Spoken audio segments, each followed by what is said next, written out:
মানব ইতিহাসে অনেক মহান ব্যক্তিত্ব এসেছেন, কিন্তু তাদের কারো জীবনই সমগ্র মানবজাতির জন্য পূর্ণাঙ্গ দিশা হয়নি।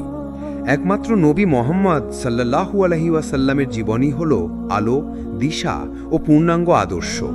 তিনি ছিলেন শুধু একজন নবী নন, বরং একজন শিক্ষক, নেতা, শাসক, দয়ালু বন্ধু ও স্নেহশীল স্বামী।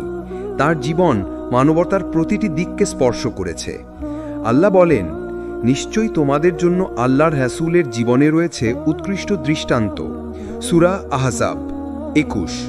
রাসূল সাল্লাল্লাহু আলাইহি ওয়াসাল্লামের আগমনের প্রেক্ষাপট। নবীজির আগমনের আগে আরব উপদ্বীপে অন্ধকার বিরাজ করছিল। শিরক ও মূর্তি পূজা, নারী অবমাননা, জুলুম ও অরাজকতা, দারিদ্র্য ও নৈতিক অবক্ষয়। এই অন্ধকার ভেদ করে আল্লাহ প্রেরণ করলেন তার প্রিয় নবী মুহাম্মদ সাল্লাল্লাহু আলাইহি ওয়াসাল্লামকে, যিনি মানবতার জন্য দয়া হয়ে এলেন। আল্লাহ বলেন, আমি আপনাকে সমগ্র বিশ্ববাসীর জন্য রহমত স্বরূপ পাঠিয়েছি। সূরা আনবিয়া 107। নবীজির শৈশব ও কৈশোর।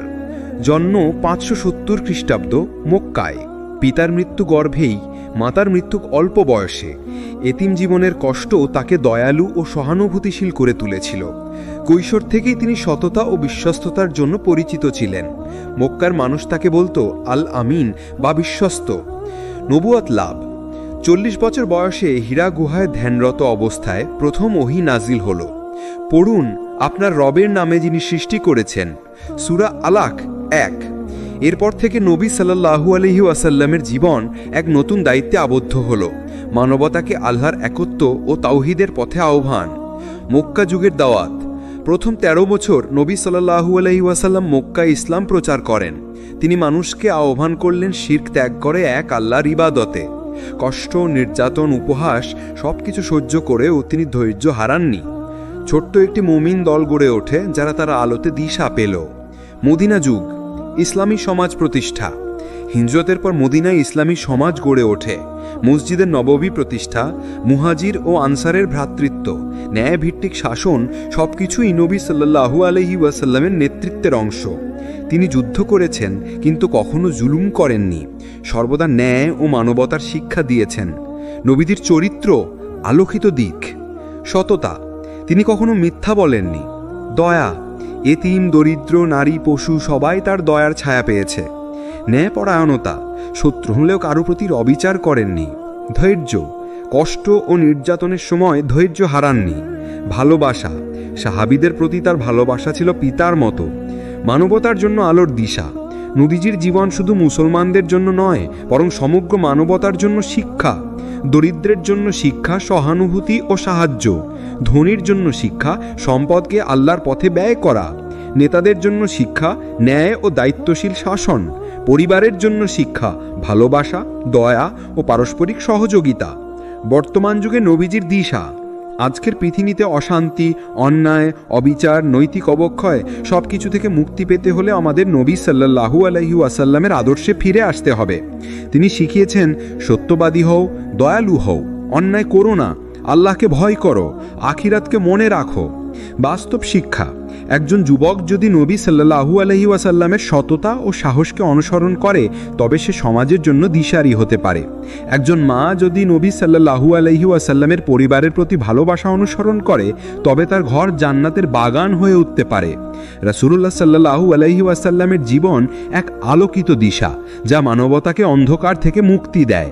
আমাদের কর্তব্য হলো তার আদর্শে জীবন সাজানো। আল্লাহ বলেন, যে আমার রাসূলকে অনুসরণ করে সে সৎপথ লাভ করেছে। সূরা নূর 54। মানুষের জীবন যদি একটি অট্টালিকা হয়, তবে তার ভিত্তি হল ঈমান। ঈমান ছাড়া কোনো কাজের মূল্য নেই। নামাজ, রোজা, হজ, যাকাত সবই তখনই গ্রহণযোগ্য হবে যখন ঈমান দৃঢ় হয়। তাই রাসূল সাল্লাল্লাহু আলাইহি ওয়াসাল্লাম বলেছেন, দেহে একটি মাংসপিণ্ড আছে, যদি তা সঠিক হয় তবে সমগ্র দেহ সঠিক হয়, আর যদি তা নষ্ট হয় তবে সমগ্র দেহ নষ্ট হয়। সেটি হল অন্তর। বুখারী, মুসলিম। ঈমান কি? ঈমান হল আল্লাহকে একমাত্র রব ও ইলাহ হিসেবে বিশ্বাস করা, তার ফেরেশতা, কিতাব, রাসূল, আখিরাত ও তাকদীরে বিশ্বাস করা। অন্তরে বিশ্বাস, মুখে স্বীকৃতি, অঙ্গ প্রত্যঙ্গে বাস্তবায়ন।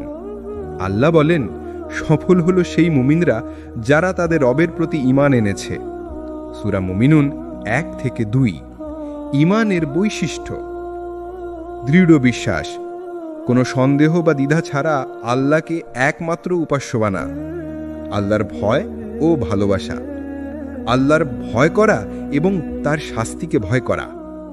অঙ্গ প্রত্যঙ্গের আনুগত্য, নামাজ, রোজা, সদকা, দোয়া সবই ঈমানের প্রকাশ।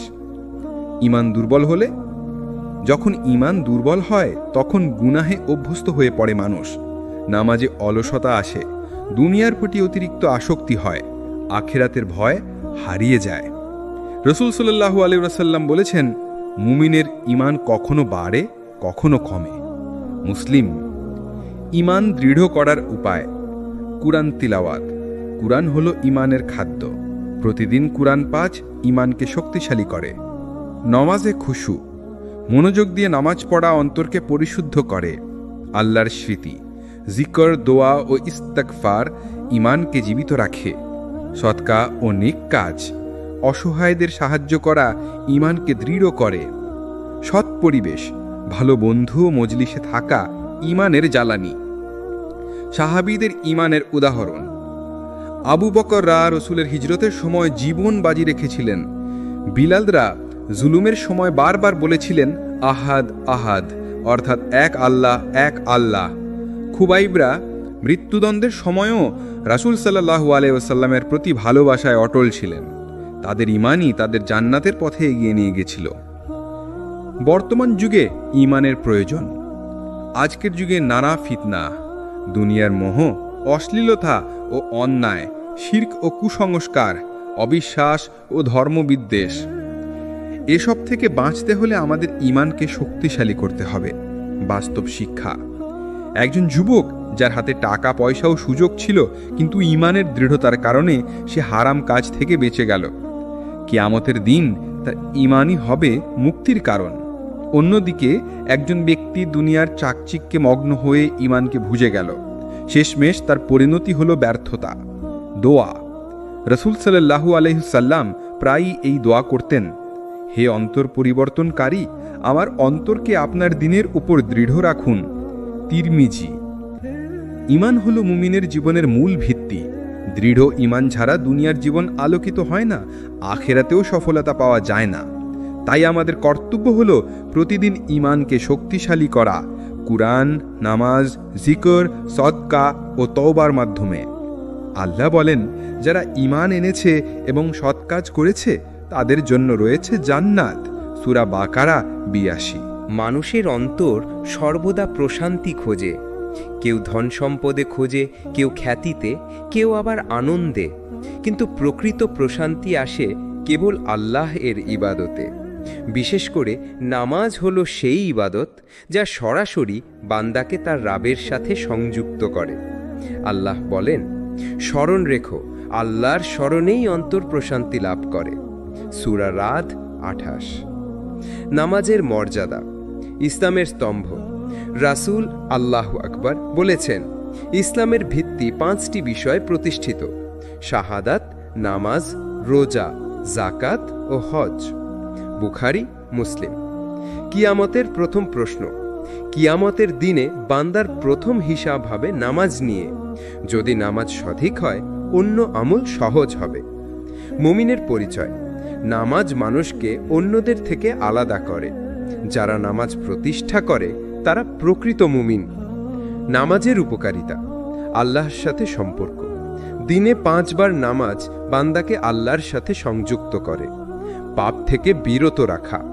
আল্লাহ বলেন, নিশ্চয়ই নামাজ অশ্লীলতা ও মন্দ কাজ থেকে বিরত রাখে। সূরা আনকাবুত ৪৫। অন্তরের প্রশান্তি। সেজদার সময় মানুষ পৃথিবীর সমস্ত দুশ্চিন্তা ভুলে যায়। জান্নাতের পথ। নিয়মিত নামাজ জান্নাতের অন্যতম মাধ্যম। নামাজ অবহেলার পরিণতি। অন্তরে অশান্তি ও অন্ধকার নেমে আসে। দুনিয়ায় অভাব, অনটন, ব্যর্থতা দেখা দেয়। কিয়ামতের দিনে নামাজ অবহেলার কারণে জাহান্নামে যেতে হতে পারে। আল্লাহ বলেন, জাহান্নামে নিক্ষিপ্তদের জিজ্ঞেস করা হবে, কি তোমাদের এখানে নিয়ে এলো? তারা বলবে আমরা নামাজ আদায়কারীদের অন্তর্ভুক্ত ছিলাম না। সূরা মুদ্দাসির 42-43। ইবাদতের গুরুত্ব। নামাজ ছাড়াও অন্য ইবাদত রয়েছে যা বান্দাকে আল্লাহর নিকটবর্তী করে। রোজা অন্তর পরিশুদ্ধ করে ও তাকওয়া বৃদ্ধি করে। যাকাত সম্পদকে পবিত্র করে ও দরিদ্রের সহায়ক হয়। হজ জীবনের একবারের ফরজ যা আত্মাকে নবজন্মের মতো করে দেয়। দোয়া ও জিকর প্রতিদিনের সঙ্গী যা আল্লাহকে মনে রাখার মাধ্যম। নামাজে খুশু বা মনোযোগ। নামাজ শুধু শরীরের কাজ নয়, এটি অন্তরের ইবাদত। মনোযোগ দিয়ে কোরআনের আয়াত পড়া, অর্থ বোঝার চেষ্টা করা, সেজদায় আন্তরিক দোয়া করা, এগুলো নামাজে খুশু আনে এবং হৃদয়ে প্রশান্তি দেয়। সাহাবীদের নামাজের প্রতি ভালোবাসা। আলীরা যুদ্ধের সময় শরীরে তীর গেঁথে গেলে নামাজে দাঁড়িয়ে তা টেনে বের করতেন যেন ব্যথা অনুভব না হয়। আবু দারদা বলতেন, নামাজ হলো আমার চোখের শীতলতা। রাসূল আল্লাহু আকবার কষ্টের সময় বলতেন, হে বিলাল, আজান দাও, আমাদের শান্তি দাও। বাস্তব শিক্ষা। একজন যুবক যিনি ব্যবসা ও ব্যস্ততার মাঝেও প্রতিদিন 5 ওয়াক্ত নামাজ পড়তেন, তার অন্তরে সব সময় প্রশান্তি থাকত। অন্যদিকে একজন ধনী নামাজ অবহেলা করত। অনেক সম্পদ থাকা সত্ত্বেও তার অন্তরে প্রশান্তি ছিল না। দোয়া। নামাজ শেষে প্রায়শই এই দোয়া করা উচিত। হে আমার রাব, আমাকে নামাজ কায়েমকারীদের অন্তর্ভুক্ত করুন এবং আমার সন্তানদেরও। সূরা ইব্রাহিম 40। নামাজ ও ইবাদত হলো মুমিনের হৃদয়ের প্রশান্তি। নামাজ অবহেলা করা মানে অন্ধকারে ডুবে যাওয়া, আর নামাজ ঠিকভাবে আদায় করা মানে আল্লাহর নিকটবর্তী হওয়া ও জান্নাতের পথে চলা। রাসূল আল্লাহু আকবার বলেছেন, যে ব্যক্তি নামাজকে অটলভাবে প্রতিষ্ঠা করে, কিয়ামতের দিন তা তার জন্য আলো, প্রমাণ ও মুক্তির মাধ্যম হবে। আহমদ। মানুষের সৌন্দর্য তার মুখে নয়, বরং তার চরিত্রে। ইসলামের দৃষ্টিতে একজন প্রকৃত মুমিন সেই ব্যক্তি যার আচার আচরণ, কথা ও কাজ সবই সুন্দর চরিত্রের প্রতিফলন। আর চরিত্রের মধ্যে সবচেয়ে বড় বৈশিষ্ট্য হল সততা ও নৈতিকতা। রাসূল সাল্লাল্লাহু আলাইহি ওয়াসাল্লাম বলেছেন, আমি উত্তম চরিত্রকে পূর্ণতা দান করার জন্যই প্রেরিত হয়েছি। মুয়াত্তা মালিক। সততার গুরুত্ব। ঈমানের সাথে সম্পর্ক। রাসূল সাল্লাল্লাহু আলাইহি ওয়াসাল্লাম বলেছেন, সত্যবাদিতা নেকির দিকে নিয়ে যায় আর নেকি জান্নাতের দিকে নিয়ে যায়। বুখারী, মুসলিম। সমাজে আস্থা। একজন সৎ মানুষের কথায় সমাজ ভরসা করে। ব্যবসা, লেনদেন, দাওয়াত সবকিছুতেই সততা আস্থা তৈরি করে। আল্লাহর প্রিয় বান্দা হওয়া। আল্লাহ সত্যবাদীদের ভালোবাসেন এবং তাদের জন্য জান্নাতের প্রতিশ্রুতি দিয়েছেন। অসততার ক্ষতি। অন্তরে কালিমা জমা হওয়া। মিথ্যা ও প্রতারণা মানুষের অন্তরকে অন্ধকারময় করে। আল্লাহর ক্রোধ। আল্লাহ বলেন, আল্লাহ মিথ্যাবাদীদের ভালোবাসেন না। সূরা আলে ইমরান। কিয়ামতের দিনে লাঞ্ছনা। রাসূল সাল্লাল্লাহু আলাইহি ওয়াসাল্লাম বলেছেন, মুনাফিকের 3টি আলামত আছে। কথা বললে মিথ্যা বলে, প্রতিশ্রুতি দিলে ভঙ্গ করে, আমানত পেলে খেয়ানত করে। নৈতিকতার সৌন্দর্য। নৈতিকতা শুধু ভালো কথাবার্তা নয়, বরং হাসি মুখে কথা বলা, মানুষের কষ্টে পাশে দাঁড়ানো, ধৈর্য ধারণ, অন্যায়ে না জড়ানো। রাসূল সাল্লাল্লাহু আলাইহি ওয়াসাল্লাম বলেছেন, তোমাদের মধ্যে সেই ব্যক্তি আমার নিকটতম হবে যার চরিত্র সবচেয়ে উত্তম। তিরমিজি। সাহাবীদের সততা ও চরিত্র। আবু বকর রাদিয়াল্লাহু আনহু ছিলেন সর্বাধিক সত্যবাদী, তাই তাকে বলা হয়েছিল আস-সিদ্দিক। উমর রাদিয়াল্লাহু আনহু ছিলেন ন্যায় বিচারের প্রতীক। তার শাসনামলে দুর্বল ও শক্তিশালী সবার জন্য সমান বিচার হতো। ওসমান রাদিয়াল্লাহু আনহু ছিলেন লজ্জাশীল ও উদার। আলী রাদিয়াল্লাহু আনহু ছিলেন জ্ঞানের ভাণ্ডার ও সাহসী। বাস্তব জীবনে সততার প্রয়োজন। আজকের দুনিয়ায় ব্যবসায় প্রতারণা, পরীক্ষায় নকল, চাকরিতে ঘুষ, কথায় মিথ্যা এসব সমাজকে ধ্বংস করছে। কিন্তু যদি প্রতিটি মানুষ সততা ও নৈতিকতার আলোয় আলোকিত হয়, তবে সমাজের শান্তি ও ন্যায় বিচার প্রতিষ্ঠিত হবে। ছোট ছোট নৈতিক শিক্ষা। হাসি মুখে সালাম দেওয়া, এটি একটি সদকা। কাউকে কষ্ট না দেওয়া। প্রকৃত মুসলিম সেই যার হাত ও জিহ্বা থেকে মানুষ নিরাপদ থাকে। প্রতিশ্রুতি রক্ষা করা, এটি ঈমানের অঙ্গ। ক্ষমাশীলতা, রাগ দমন করা মুমিনের সৌন্দর্য। বাস্তব উদাহরণ, একজন ব্যবসায়ী লেনদেনে সর্বদা সত্যবাদী ছিলেন। লাভ কম হলেও তিনি হারাম পথে যাননি। আল্লাহ তার ব্যবসায় বরকত দিয়েছেন, মানুষ তার উপর আস্থা রেখেছে। অন্যদিকে একজন অসৎ ব্যবসায়ী অল্প সময়ই ধনী হলেও শেষমেশ মানুষ তাকে ঘৃণা করেছে, আল্লাহর শাস্তি তাকে আঘাত করেছে। দোয়া, রসুল সাল্লাল্লাহু আলাইহি ওয়াসাল্লাম এই দোয়া করতেন, হে আল্লাহ, আমাকে সত্য কথা বলার শক্তি দিন এবং মিথ্যা থেকে বাঁচিয়ে রাখুন। সততা ও নৈতিকতা ছাড়া একজন মুসলিমের ঈমান পূর্ণ হয় না। সত্যবাদিতা জান্নাতের পথে নিয়ে যায়, আর মিথ্যা ও প্রতারণা জাহান্নামের দিকে ঠেলে দেয়। তাই আমাদের প্রত্যেকের কর্তব্য হল সর্বদা সত্য বলা, আমানত রক্ষা করা, ন্যায় ও নৈতিকতায় অটল থাকা। রাসূল সাল্লাল্লাহু আলাইহি ওয়াসাল্লাম বলেছেন, সর্বোত্তম মানুষ সেই যে মানুষের জন্য কল্যাণকর।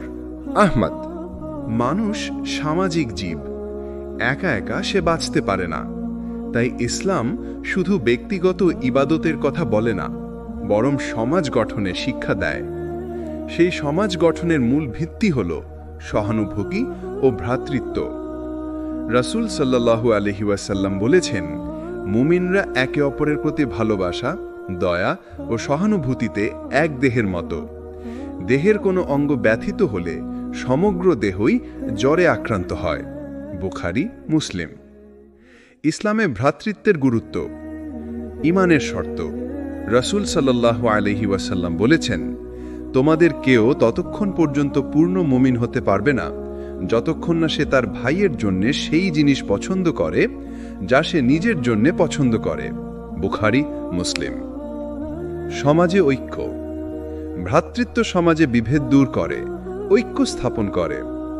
আল্লাহর ভালোবাসা অর্জন, যে বান্দা তার ভাইকে ভালোবাসে, আল্লাহ তার প্রতি বিশেষ রহমত বর্ষণ করেন। সহানুভূতির শিক্ষা, অসহায়দের সাহায্য করা। আল্লাহ বলেন, তোমরা নামাজ কায়েম করো, যাকাত দাও এবং রুকু করো রুকুকারীদের সাথে। সূরা বাকারা ৪৩। যাকাত কেবল সম্পদশালীকে নয়, দরিদ্রকেও সম্মানিত করে। অন্যের দুঃখ ভাগাভাগি করা। রাসূল সাল্লাল্লাহু আলাইহি ওয়াসাল্লাম বলেছেন, যে ব্যক্তি দুনিয়াতে একজন মুমিনের কষ্ট দূর করবে, আল্লাহ কিয়ামতের দিন তার একটি কষ্ট দূর করবেন। মুসলিম। অনাথ ও দরিদ্রদের যত্ন নেওয়া। রাসূল সাল্লাল্লাহু আলাইহি ওয়াসাল্লাম বলেছেন, আমি এবং যে ব্যক্তি অনাথের যত্ন নেয় জান্নাতে এভাবে থাকব। তিনি তার আঙুল দুটি একসাথে জোড়েন। বুখারী। ভ্রাতৃত্ব ভঙ্গের কারণ, হিংসা, ভাইয়ের সাফল্যে জ্বলে ওঠা, অহংকার, নিজেকে বড় মনে করা, অন্যায় ও জুলুম, কারো অধিকার হরণ করা, গীবত ও অপবাদ, পেছনে নিন্দা করা। আল্লাহ বলেন, তোমরা একে অপরের গীবত করো না। তোমাদের কেউ কি তার মৃত ভাইয়ের গোশত খেতে পছন্দ করবে? সূরা হুজুরাত ১২। সাহাবীদের ভ্রাতৃত্বের উদাহরণ। আনসার ও মুহাজির। মদিনার আনসাররা নিজেদের বাড়ি, সম্পদ, এমনকি পরিবারও মুহাজিরদের সাথে ভাগ করে নিয়েছিলেন। আবু দাহদারা তার সবচেয়ে সুন্দর বাগান সদকা করে দেন এক দরিদ্রের জন্য। ওমররা রাতের আধারে খাদ্য নিয়ে গরিবদের বাড়িতে যেতেন। আজকের সমাজে সহানুভূতি। আজ আমাদের সমাজে দরিদ্র, ইয়েতিম, অসহায়, অসুস্থ মানুষ রয়েছে। তাদের পাশে দাঁড়ানো, শিক্ষা ও চিকিৎসায় সহায়তা করা, প্রতিবেশীর খোঁজ নেওয়া, এই সব কাজই সহানুভূতি ও ভ্রাতৃত্বের বাস্তব প্রয়োগ। বাস্তব শিক্ষা। একজন যুবক প্রতিদিন সামর্থ্য অনুযায়ী দরিদ্রদের সাহায্য করত। তার এই ভ্রাতৃত্বপূর্ণ আচরণে সমাজের মানুষ তাকে ভালোবাসত। অন্যদিকে একজন ধনী কৃপণ ব্যক্তি কারো দুঃখে পাশে দাঁড়াত না। শেষমেশ তার মৃত্যুর পর সমাজ তাকে ভুলে যায়। ভ্রাতৃত্ব রক্ষার উপায়। সালাম দেওয়া এবং ভালোবাসা ছড়ানো, একে অপরের ভুল ক্ষমা করা, কারো প্রয়োজন হলে পাশে দাঁড়ানো, দোয়া করা। নিজের ভাইয়ের জন্য গোপনে দোয়া করলে ফেরেশতা বলে, তোমার জন্যও তাই। দোয়া। রাসূল দোয়া করতেন, হে আল্লাহ, আমাদের অন্তরগুলোকে একত্রিত করুন, আমাদের মধ্যে শান্তি ও ভালোবাসা স্থাপন করুন। সহানুভূতি ও ভ্রাতৃত্ব শুধু একটি নীতি নয়, এটি ইসলামের প্রাণ। যখন মুসলমানরা ভ্রাতৃত্বে আবদ্ধ থাকবে তখন সমাজ শান্তিপূর্ণ হবে। রাসূল সাল্লাল্লাহু আলাইহি ওয়াসাল্লাম বলেছেন, মুমিন মুমিনের ভাই, সে তার প্রতি জুলুম করে না, তাকে হেয় করে না, তাকে পরিত্যাগ করে না। মুসলিম। জীবন মানেই পরীক্ষা। সুখ দুঃখ, লাভ ক্ষতি, রোগ স্বাস্থ্য সবই আল্লাহর পক্ষ থেকে পরীক্ষা। এই পরীক্ষায় সফল হওয়ার জন্য মুসলিমের সবচেয়ে বড় দুটি অস্ত্র হল ধৈর্য বা সবর এবং তাওয়াক্কুল অর্থাৎ আল্লাহর উপর ভরসা করা। আল্লাহ বলেন, নিশ্চয়ই আমি তোমাদের পরীক্ষা করব কিছুটা ভয়, ক্ষুধা, সম্পদ, জীবন ও ফলের ক্ষতি দ্বারা, আর ধৈর্যশীলদের সুসংবাদ দাও। সূরা বাকারা ১৫৫। ধৈর্যের গুরুত্ব জীবনের প্রতিটি ক্ষেত্রে প্রয়োজনীয়। ইবাদতে ধৈর্য, গুনাহ থেকে বাঁচতে ধৈর্য, বিপদে ধৈর্য, আল্লাহর সাহায্য লাভের মাধ্যম। আল্লাহ বলেন, নিশ্চয়ই আল্লাহ ধৈর্যশীলদের সাথে আছেন।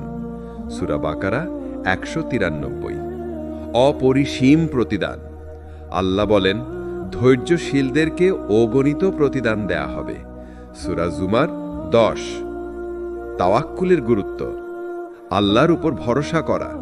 তাওয়াক্কুল মানে চেষ্টা করার পর ফলাফলের জন্য আল্লাহর উপর ভরসা করা।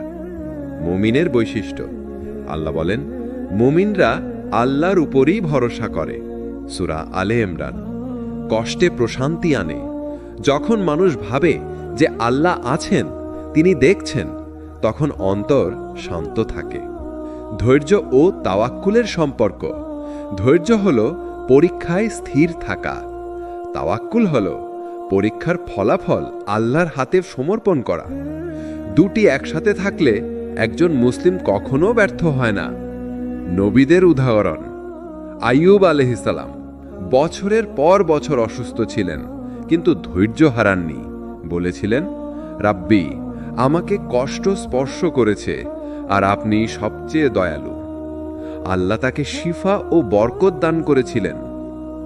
ইব্রাহিম আলাইহিস সালাম, তাকে অগ্নিতে নিক্ষেপ করা হলো, ছেলের কুরবানির আদেশ হলো, কিন্তু তিনি সর্বদা তাওয়াক্কুল করেছিলেন। মুহাম্মদ সাল্লাল্লাহু আলাইহি ওয়াসাল্লাম তায়েফে পাথর খেয়ে রক্তাক্ত হলেও ধৈর্য ধারণ করেছিলেন। বলেছিলেন, হে আল্লাহ, যদি তুমি আমার উপর রুষ্ট না হও তবে আমি কিছু পরোয়া করি না। ধৈর্যের ধরন ইবাদতে ধৈর্য, প্রতিদিন নামাজ, রোজা, কুরআন। গুনাহ থেকে বিরত থাকার ধৈর্য, হারাম সুযোগ পেলেও না বলা। বিপদে ধৈর্য, রোগ, দারিদ্র্য, কষ্ট সহ্য করা। বাস্তব জীবনের শিক্ষা একজন দরিদ্র শ্রমিক প্রতিদিন কষ্ট করে কাজ করেন, তবু নামাজে অটল থাকেন। তার ধৈর্যই তাকে জান্নাতের পথে নিয়ে যাবে। একজন ব্যবসায়ী লোক লোকসানে পড়লেও হাল ছাড়েননি। তিনি আল্লাহর উপর ভরসা করে আবার চেষ্টা করেছেন। শেষমেশ আল্লাহ তার রিজিক বাড়িয়ে দিয়েছেন। ধৈর্য ও তাওয়াক্কুল না থাকলে অস্থিরতা আসে, হতাশা গ্রাস করে, মানুষ হারাম পথে যায়। আল্লাহ বলেন, কোনো বিপদ আল্লাহর অনুভূতি ছাড়া আসে না, আর যে আল্লাহর উপর ভরসা করে তিনি তার জন্য যথেষ্ট। সূরা আত-তালাক ৩। দোয়া রাসূল সাল্লাল্লাহু আলাইহি ওয়াসাল্লাম প্রায় দোয়া করতেন, হে আল্লাহ, আমাকে ধৈর্য দান করুন এবং আমার অন্তরকে আপনার উপর তাওয়াক্কুলে দৃঢ় করুন। ধৈর্য ও তাওয়াক্কুল হল মুমিনের ঢাল। জীবনের ঝড় ঝঞ্ঝায় এই দুটি গুণ যাকে ঘিরে রাখে, সে কখনো পরাজিত হয় না। রাসূল সাল্লাল্লাহু আলাইহি ওয়াসাল্লাম বলেছেন, মুমিনের অবস্থা বিস্ময়কর, তার প্রতিটি অবস্থাই কল্যাণকর। সুখ পেলে সে শুকরিয়া দেয়, তা তার জন্য কল্যাণ। কষ্ট পেলে সে ধৈর্য ধরে, তাও তার জন্য কল্যাণ। ইসলামের আলো কেবল নিজের জন্য নয়, বরং সমগ্র মানবজাতির জন্য। তাই একজন মুসলিমের দায়িত্ব হলো আল্লাহর দ্বীনকে অন্যের কাছে পৌঁছে দেওয়া। দাওয়াত বা দ্বীন প্রচার শুধু আলেমদের কাজ নয়, বরং প্রতিটি মুমিনের দায়িত্ব। আল্লাহ বলেন, তোমরা মানুষের মধ্যে সেই উম্মত হয়েছ যারা কল্যাণের দিকে আহ্বান করে, সৎ কাজের নির্দেশ দেয় এবং অসৎ কাজ থেকে নিষেধ করে। সূরা আলী ইমরান ১১০। দাওয়াতের গুরুত্ব রাসূলদের মিশন সব নবী রাসূল দাওয়াতের মাধ্যমে আল্লাহের দিন প্রতিষ্ঠা করেছেন। সর্বশ্রেষ্ঠ কাজ, রাসূল সাল্লাল্লাহু আলাইহি ওয়াসাল্লাম বলেছেন, তোমাদের মধ্যে সর্বোত্তম সেই ব্যক্তি যে কুরআন শিখে এবং অন্যকে শেখায়। বুখারী। আল্লাহর নিকট প্রিয় কাজ, একজন মানুষ যদি দাওয়াতের মাধ্যমে হিদায়াত পায় তা পৃথিবীর সব কিছুর চেয়ে উত্তম। রাসূল সাল্লাল্লাহু আলাইহি ওয়াসাল্লামের দাওয়াতের পদ্ধতি। সততা ও উত্তম চরিত্র। দাওয়াতের আগে রাসূল সাল্লাল্লাহু আলাইহি ওয়াসাল্লাম তার চরিত্র দ্বারা মানুষকে আকৃষ্ট করতেন। মক্কার মানুষ তাকে বলতো আল আমিন, বিশ্বস্ত। ক্রমিক শিক্ষা। তিনি প্রথমে তাওহীদ ও ঈমানের দিকে আহ্বান করেছেন, ধীরে ধীরে ফরজ ও হারাম সম্পর্কে শিক্ষা দিয়েছেন। ধৈর্য ও সহনশীলতা। তায়েফে প্রত্যাখ্যাত হয়েও তিনি ধৈর্য ধারণ করেছিলেন। মক্কায় 13 বছর কষ্ট সহ্য করেছেন। ভালোবাসা ও দয়া। রাসূল সাল্লাল্লাহু আলাইহি ওয়াসাল্লাম মানুষের সাথে কোমল আচরণ করতেন। তিনি বলতেন, তোমরা মানুষকে সহজ করে দাও, কঠিন করো না, সুসংবাদ দাও, ভীতি প্রদর্শন করো না। বুখারী ও মুসলিম।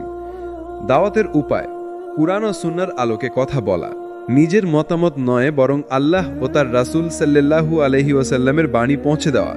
আচরণের মাধ্যমে দাওয়াত। একজন মুসলিমের আচরণই দাওয়াতের সবচেয়ে বড় মাধ্যম। নরম ভাষা ব্যবহার।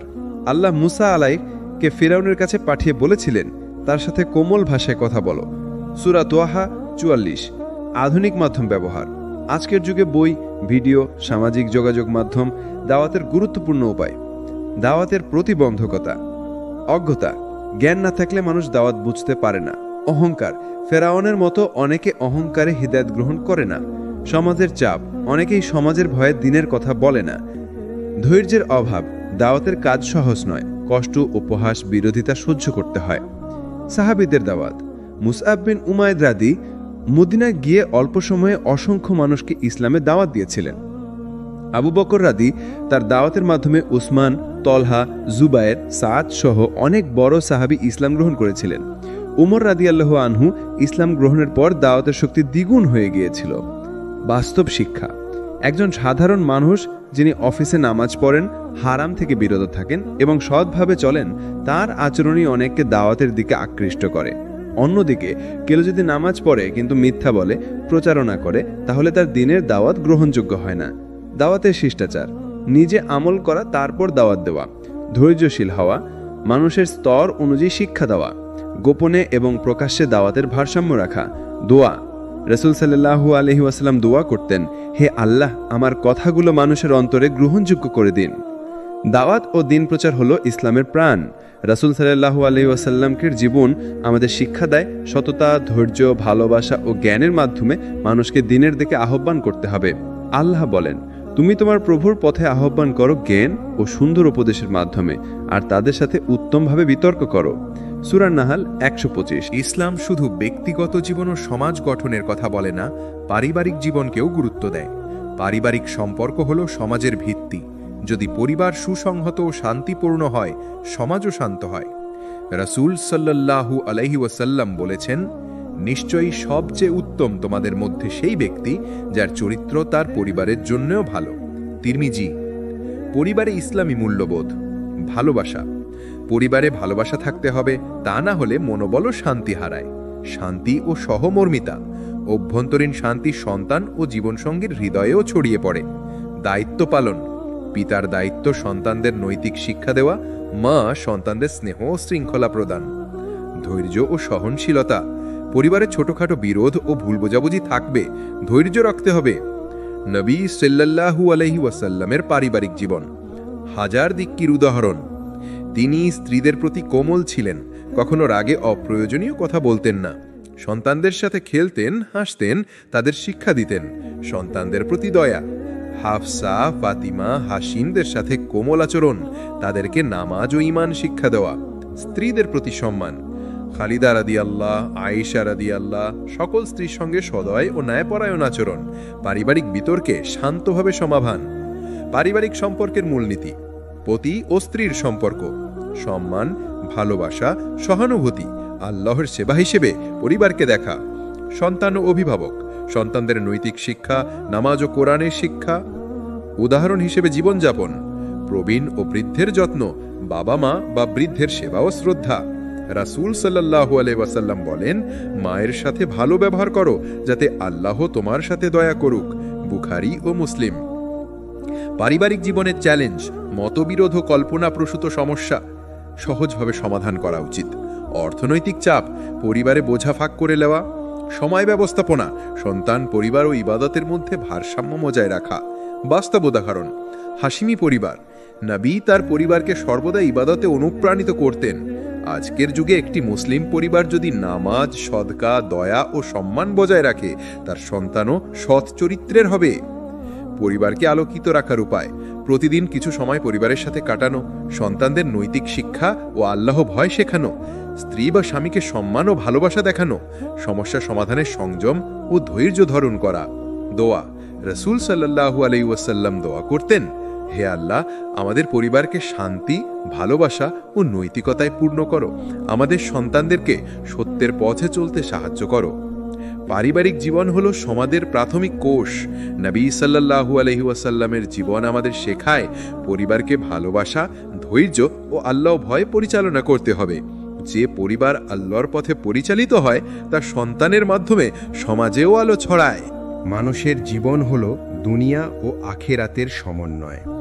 শুধু দুনিয়ার সুখের জন্য কাজ করলে আখেরাত হারায়, আর শুধুমাত্র আখিরাতের জন্য দুনিয়ার দায়িত্ব উপেক্ষা করলে জীবন অপ্রয়োজনীয় চাপ ও কষ্টে ভরে যায়। তাই একজন মুসলিমের জীবনের মূল শিক্ষা হল দুনিয়া ও আখিরাতের ভারসাম্য বজায় রাখা। আল্লাহ বলেন, এই দুনিয়া শুধুই খেলা ও বিনোদন, তবে যা আল্লাহর স্মরণে ও নেক কাজের মাধ্যমে অর্জিত হয় তাই চিরন্তন কল্যাণ। সূরা আল-আনআম ৩২। দুনিয়ার প্রকৃতি পরিবর্তনশীল। দুনিয়ার সৌন্দর্য, সম্পদ, ক্ষমতা অল আর টেম্পোরারি। ফাঁকি ও প্রতারণা, মানুষের অহংকার, সম্পদে আসক্তি, তৃপ্তির সীমাহীন চাওয়া। রাসূল সাল্লাল্লাহু আলাইহি ওয়াসাল্লাম বলেছেন, দুনিয়া একদিনেই শেষ হবে, তবে আখেরাত স্থায়ী। মুসলিম। আখেরাতের গুরুত্ব, স্থায়ী প্রতিদান। আল্লাহ বলেন, যারা ঈমান এনেছে এবং সৎ কাজ করেছে তাদের জন্য জান্নাত প্রস্তুত। সূরা বাকারা ৮২। সত্যিকারের সুখ, দুনিয়ার আনন্দ তুচ্ছ, তবে আখেরাতের সুখ চিরন্তন। মুমিনের লক্ষ্য, মুমিন সবসময় আখেরাতকে সামনে রেখে দুনিয়ার কাজে নিয়োজিত হয়। ভারসাম্য কিভাবে বজায় রাখবেন? দুনিয়ার কাজকে নেক কাজে রূপান্তর করা, ব্যবসা করলে হালাল পথে, সম্পদ ব্যয় করলে আল্লাহর সন্তুষ্টির জন্য, সমাজের কল্যাণে খরচ, দুনিয়ার আনন্দ সীমিত করা, অতিরিক্ত দুনিয়ার লোভ এড়ানো, পারিবারিক ও সামাজিক দায়িত্বের প্রতি মনোযোগ, নিয়মিত ইবাদত ও তাওবা, নামাজ, রোজা, দোয়া ও জিকির। দুনিয়ার বাস্তবতায়ও আল্লাহর স্মরণ। নবী সাল্লাল্লাহু আলাইহি ওয়াসাল্লাম ও সাহাবীদের উদাহরণ। মুহাম্মদ সাল্লাল্লাহু আলাইহি ওয়াসাল্লাম ধনী হওয়া সত্ত্বেও দুনিয়ার মাল মস্কিনকে আল্লাহর সন্তুষ্টির জন্য ব্যবহার। আবু বকর রাও ব্যবসায় সফল হলেও সর্বদা হালাল উপার্জনে মনোযোগ। ওমর রাও শাসক অবস্থায়ও দুনিয়ার আনন্দে লিপ্ত হননি। বর্তমান যুগে ভারসাম্য। আজকের মানুষ প্রায়শই দুনিয়ার মোহে ভোগেন, ফলে নামাজ ও ইবাদত ভুলে যায়, পরিবারে মনোযোগ কমে, চরম চাপ ও মানসিক অসুস্থতা। সমাধান হল দুনিয়া অর্জন, কিন্তু আখেরাতকে অগ্রাধিকার। বাস্তব উদাহরণ, একজন মুসলিম ব্যবসায়ী কাজ করছে, পরিবারকে দেখাশোনা করছে, ইবাদত বজায় রাখছে। ধৈর্য, সততা, দয়া তার জীবনে রয়েছে। অন্যদিকে কেউ দুনিয়ার জন্য সম্পদ অর্জন করে কিন্তু আখেরাত ভুলে যায়, শেষে তার মানসিক শান্তি হারায়। দোয়া, রাসূল সাল্লাল্লাহু আলাইহি ওয়াসাল্লাম দোয়া করতেন, হে আল্লাহ, আমাকে দুনিয়ার কল্যাণ দাও, তবে আখেরাতের কল্যাণকে ভুলতে না দাও, এবং আমাকে আগুন থেকে রক্ষা করো। বুখারী, মুসলিম। দুনিয়া এবং আখেরাত উভয়ে গুরুত্বপূর্ণ। সঠিক ভারসাম্য বজায় রাখলে জীবন শান্তিময়, পরিপূর্ণ ও আলোকিত হয়। রাসূল সাল্লাল্লাহু আলাইহি ওয়াসাল্লাম বলেছেন, মুমিন সেই ব্যক্তি যার দুনিয়া এবং আখেরাতের ভারসাম্য ঠিক আছে। মানুষ পাপময়, সবাই ভুল করে, অনেক সময় আল্লাহর নিয়ম অমান্য করি, কিন্তু ইসলাম আমাদের শেখায় যে কেউ আন্তরিকভাবে তওবা করে আল্লাহ তার সকল পাপ মাফ করে দেন। তওবা হলো ঈমানের অংশ, যা মানুষের জীবনকে নতুন আলোকিত পথ দেখায়।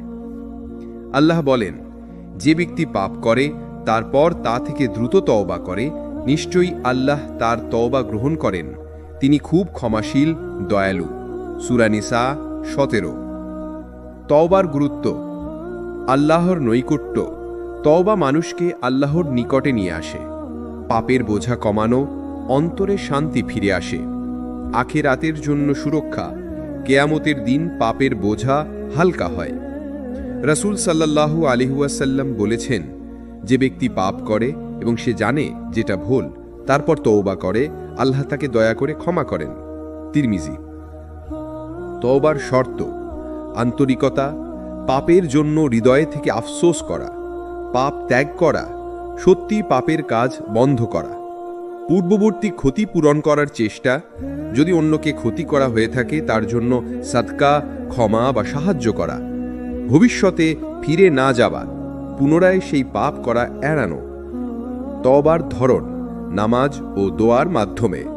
রাতে নামাজ ও দোয়া করে পাপ মাফ চাওয়া। সাদকা ও নেক কাজ, দরিদ্রদের সাহায্য ও অন্যের কল্যাণে ব্যয় করা। কোরআন পাঠ ও জিকির, আল্লাহর স্মরণে মনকে ধ্রুব রাখা। রাসূল সাল্লাল্লাহু আলাইহি ওয়াসাল্লাম ও তওবার উদাহরণ। রাসূল সাল্লাল্লাহু আলাইহি ওয়াসাল্লাম সর্বদা তওবার অনুশীলন করতেন। তিনি বলতেন, আমি সর্বদা আল্লাহর কাছে তওবা করি, দিনেও শতাধিকবার। সাহাবারা অনুপ্রাণিত হয়ে প্রতিদিন পাপ থেকে ফিরে আসার চেষ্টা করতেন। বাস্তব জীবনে তওবার প্রভাব। একজন যুবক যে গুনাহে অভ্যস্ত ছিল, প্রতিদিন তওবা করে নিজেকে আল্লাহর পথে ফিরিয়ে আনল। তার জীবন আলোকিত হল, মানসিক শান্তি ফিরে এলো, সমাজে সে এখন দৃষ্টান্ত। অন্যদিকে যারা তওবা করে না, তারা দুশ্চিন্তায় ভোগে এবং আখেরাতের জন্য প্রস্তুত থাকে না। তওবার অনুপ্রেরণা। আল্লাহর দয়া। আল্লাহ অগণিত পাপ মাফ করতে প্রস্তুত। জান্নাতের আশা। তওবার মাধ্যমে জান্নাতের দ্বার উন্মুক্ত হয়। আত্ম উন্নতি। মানুষ নতুন করে শুরু করে, নিজের চরিত্র উন্নত করে। দুয়া। রাসূল সাল্লাল্লাহু আলাইহি ওয়াসাল্লাম দোয়া করতেন, হে আল্লাহ, আমাকে তওবা করার ক্ষমতা দাও, পাপ থেকে আমাকে রক্ষা করো এবং আমার অন্তরকে দৃঢ় রাখো। এরপর সমাপ্তি। তওবা হলো আল্লাহর দয়া ও নতুন জীবনের সূচনা। যে ব্যক্তি আন্তরিকভাবে তওবা করে, আল্লাহ তার জীবন আলোকিত করে দেন। রাসূল সাল্লাল্লাহু আলাইহি ওয়াসাল্লামই বলেছেন, যে ব্যক্তি পাপ করে এবং পরে আল্লাহর কাছে ফিরে আসে, আল্লাহ তার জন্য নতুন জীবন সৃষ্টি করেন। সুতরাং প্রতিটি মুসলিমের দায়িত্ব হল পাপ থেকে তওবা করা, নেক কাজের মাধ্যমে জীবন আলোকিত করা এবং আল্লাহর নৈকট্য অর্জন করা। মানব ইতিহাসে অনেক মহান ব্যক্তিত্ব এসেছেন, কিন্তু তাদের কারো জীবনই সমগ্র মানবজাতির জন্য পূর্ণাঙ্গ দিশা হয়নি। একমাত্র নবী মুহাম্মদ সাল্লাল্লাহু আলাইহি ওয়াসাল্লামের জীবনই হল আলো, দিশা ও পূর্ণাঙ্গ আদর্শ। তিনি ছিলেন শুধু একজন নবী নন, বরং একজন শিক্ষক, নেতা, শাসক, দয়ালু বন্ধু ও স্নেহশীল স্বামী। তার জীবন মানবতার প্রতিটি দিককে স্পর্শ করেছে। আল্লাহ বলেন, নিশ্চয়ই তোমাদের জন্য আল্লাহর রাসূলের জীবনে রয়েছে উৎকৃষ্ট দৃষ্টান্ত। সূরা আহজাব 21। রাসূল সাল্লাল্লাহু আলাইহি ওয়াসাল্লামের আগমনের প্রেক্ষাপট। নবীজির আগমনের আগে আরব উপদ্বীপে অন্ধকার বিরাজ করছিল। শিরক ও মূর্তি পূজা, নারী অবমাননা, জুলুম ও অরাজকতা, দারিদ্র্য ও নৈতিক অবক্ষয়। এই অন্ধকার ভেদ করে আল্লাহ প্রেরণ করলেন তার প্রিয় নবী মুহাম্মদ সাল্লাল্লাহু আলাইহি ওয়াসাল্লামকে, যিনি মানবতার জন্য দয়া হয়ে এলেন। আল্লাহ বলেন, আমি আপনাকে সমগ্র বিশ্ববাসীর জন্য রহমত স্বরূপ পাঠিয়েছি। সূরা আনবিয়া 107। নবীজির শৈশব ও কৈশোর। জন্ম 570 খ্রিস্টাব্দ, মক্কায়। পিতার মৃত্যু গর্ভেই, মাতার মৃত্যু অল্প বয়সে। এতিম জীবনের কষ্ট তাকে দয়ালু ও সহানুভূতিশীল করে তুলেছিল। কৈশোর থেকেই তিনি সততা ও বিশ্বস্ততার জন্য পরিচিত ছিলেন। মক্কার মানুষ তাকে বলতো আল আমিন বা বিশ্বস্ত। নবুয়ত লাভ। 40 বছর বয়সে হীরা গুহায় ধ্যানরত অবস্থায় প্রথম ওহী নাজিল হল, পড়ুন আপনার রবের নামে যিনি সৃষ্টি করেছেন, সূরা আলাক 1। এরপর থেকে নবী সাল্লাল্লাহু আলাইহি ওয়াসাল্লামের জীবন এক নতুন দায়িত্বে আবদ্ধ হল, মানবতাকে আল্লাহর একত্ব ও তাওহীদের পথে আহ্বান। মক্কা যুগের দাওয়াত। প্রথম 13 বছর নবী সাল্লাল্লাহু আলাইহি ওয়াসাল্লাম মক্কায় ইসলাম প্রচার করেন। তিনি মানুষকে আহ্বান করলেন শিরক ত্যাগ করে এক আল্লাহর ইবাদতে। কষ্ট, নির্যাতন, উপহাস সবকিছু সহ্য করেও তিনি ধৈর্য হারাননি। ছোট্ট একটি মুমিন দল গড়ে ওঠে যারা তার আলোতে দিশা পেল। মদিনা যুগ। ইসলামী সমাজ প্রতিষ্ঠা। হিজরতের পর মদিনায় ইসলামী সমাজ গড়ে ওঠে। মসজিদের নববী প্রতিষ্ঠা, মুহাজির ও আনসারের ভ্রাতৃত্ব, ন্যায়ভিত্তিক শাসন সবকিছুই নবী সাল্লাল্লাহু আলাইহি ওয়াসাল্লামের নেতৃত্বের অংশ। তিনি যুদ্ধ করেছেন কিন্তু কখনো জুলুম করেননি, সর্বদা ন্যায় ও মানবতার শিক্ষা দিয়েছেন। নবীদের চরিত্র আলোকিত দিক। সততা। তিনি কখনো মিথ্যা বলেননি। দয়া। এতিম, দরিদ্র, নারী, পশু সবাই তার দয়ার ছায়া পেয়েছে। ন্যায়পরায়ণতা। শত্রু হলেও কারো প্রতি অবিচার করেননি। ধৈর্য। কষ্ট ও নির্যাতনের সময় ধৈর্য হারাননি। ভালোবাসা। সাহাবীদের প্রতি তার ভালোবাসা ছিল পিতার মতো। মানবতার জন্য আলোর দিশা। নবীজির জীবন শুধু মুসলমানদের জন্য নয়, বরং সমগ্র মানবতার জন্য শিক্ষা। দরিদ্রের জন্য শিক্ষা সহানুভূতি ও সাহায্য। ধনীর জন্য শিক্ষা সম্পদকে আল্লাহর পথে ব্যয় করা। নেতাদের জন্য শিক্ষা ন্যায় ও দায়িত্বশীল শাসন। পরিবারের জন্য শিক্ষা ভালোবাসা, দয়া ও পারস্পরিক সহযোগিতা। বর্তমান যুগে নবীজির দিশা। আজকের পৃথিবীতে অশান্তি, অন্যায়, অবিচার, নৈতিক অবক্ষয় সবকিছু থেকে মুক্তি পেতে হলে আমাদের নবী সাল্লাল্লাহু আলাইহি ওয়াসাল্লামের আদর্শে ফিরে আসতে হবে। তিনি শিখিয়েছেন, সত্যবাদী হও, দয়ালু হও, অন্যায় করো না, আল্লাহকে ভয় করো, আখিরাতকে মনে রাখো। বাস্তব শিক্ষা। একজন যুবক যদি নবী সাল্লাল্লাহু আলাইহি ওয়াসাল্লামের সততা ও সাহসকে অনুসরণ করে তবে সে সমাজের জন্য দিশারি হতে পারে। একজন মা যদি নবী সাল্লাল্লাহু আলাইহি ওয়াসাল্লামের পরিবারের প্রতি ভালোবাসা অনুসরণ করে তবে তার ঘর জান্নাতের বাগান হয়ে উঠতে পারে। রাসূলুল্লাহ সাল্লাল্লাহু আলাইহি ওয়াসাল্লামের জীবন এক আলোকিত দিশা যা মানবতাকে অন্ধকার থেকে মুক্তি দেয়। আমাদের কর্তব্য হলো তার আদর্শে জীবন সাজানো। আল্লাহ বলেন, যে আমার রাসূলকে অনুসরণ করে সে সৎপথ লাভ করেছে। সূরা নূর 54। মানুষের জীবন যদি একটি অট্টালিকা হয় তবে তার ভিত্তি হল ঈমান। ঈমান ছাড়া কোনো কাজের মূল্য নেই। নামাজ, রোজা, হজ, যাকাত সবই তখনই গ্রহণযোগ্য হবে যখন ঈমান দৃঢ় হয়। তাই রাসূল সাল্লাল্লাহু আলাইহি ওয়াসাল্লাম বলেছেন, দেহে একটি মাংসপিণ্ড আছে, যদি তা সঠিক হয় তবে সমগ্র দেহ সঠিক হয়, আর যদি তা নষ্ট হয় তবে সমগ্র দেহ নষ্ট হয়। সেটি হল অন্তর। বুখারী, মুসলিম। ঈমান কি?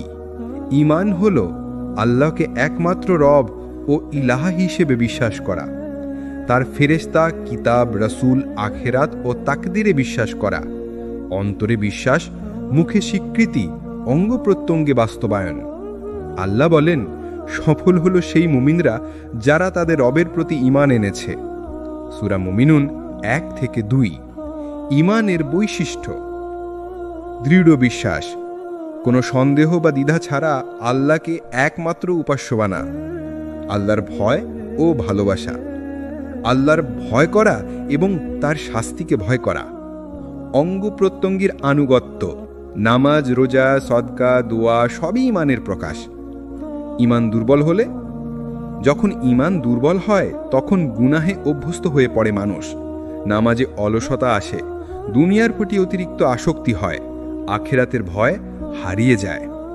রাসূল সাল্লাল্লাহু আলাইহি ওয়াসাল্লাম বলেছেন, মুমিনের ঈমান কখনো বাড়ে কখনো কমে। মুসলিম। ঈমান দৃঢ় করার উপায়। কুরআন তিলাওয়াত। কুরআন হলো ঈমানের খাদ্য। প্রতিদিন কুরআন পাঠ ঈমানকে শক্তিশালী করে। নমাজে খুশু, মনোযোগ দিয়ে নামাজ পড়া অন্তরকে পরিশুদ্ধ করে। আল্লাহর স্মৃতি, জিকর, দোয়া ও ইস্তিগফার ঈমানকে জীবিত রাখে। সদকা ও নেক কাজ, অসহায়দের সাহায্য করা ঈমানকে দৃঢ় করে। সৎ পরিবেশ, ভালো বন্ধু ও মজলিসে থাকা ঈমানের জ্বালানি। সাহাবীদের ঈমানের উদাহরণ।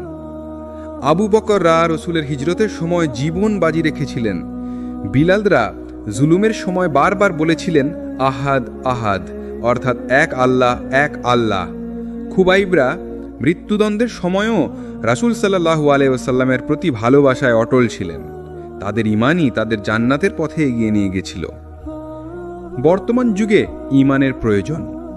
আজকের যুগে নানা ফিতনা, দুনিয়ার মোহ, অশ্লীলতা ও অন্যায়, শিরক ও কুসংস্কার, অবিশ্বাস ও ধর্মবিদ্বেষ, এসব থেকে বাঁচতে হলে আমাদের ঈমানকে শক্তিশালী করতে হবে।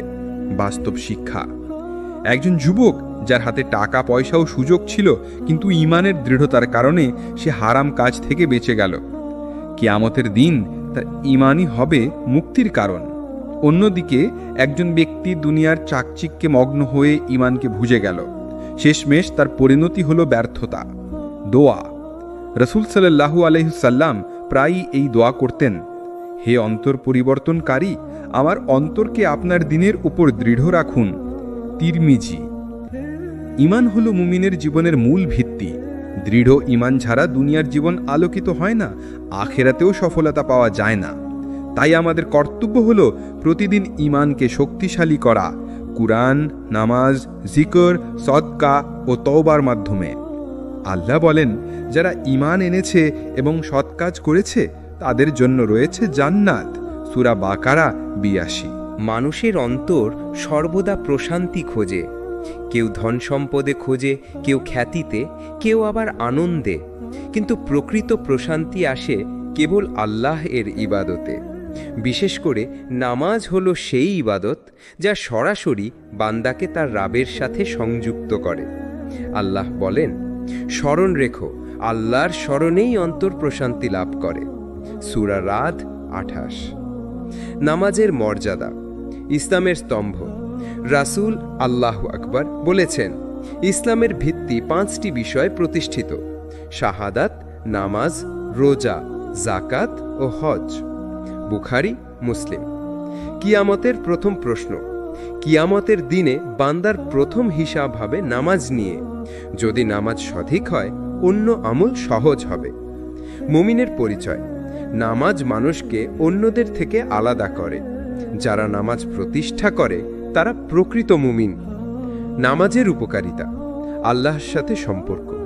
দিনে ৫ বার নামাজ বান্দাকে আল্লাহর সাথে সংযুক্ত করে। পাপ থেকে বিরত রাখা। আল্লাহ বলেন, নিশ্চয়ই নামাজ অশ্লীলতা ও মন্দ কাজ থেকে বিরত রাখে। সূরা আনকাবুত ৪৫। অন্তরের প্রশান্তি। সেজদার সময় মানুষ পৃথিবীর সমস্ত দুশ্চিন্তা ভুলে যায়। জান্নাতের পথ। নিয়মিত নামাজ জান্নাতের অন্যতম মাধ্যম। নামাজ অবহেলার পরিণতি। অন্তরে অশান্তি ও অন্ধকার নেমে আসে। দুনিয়ায় অভাব, অনটন, ব্যর্থতা দেখা দেয়। কিয়ামতের দিনে নামাজ অবহেলার কারণে জাহান্নামে যেতে হতে পারে। আল্লাহ বলেন, জাহান্নামে নিক্ষিপ্তদের জিজ্ঞেস করা হবে, কি তোমাদের এখানে নিয়ে এলো?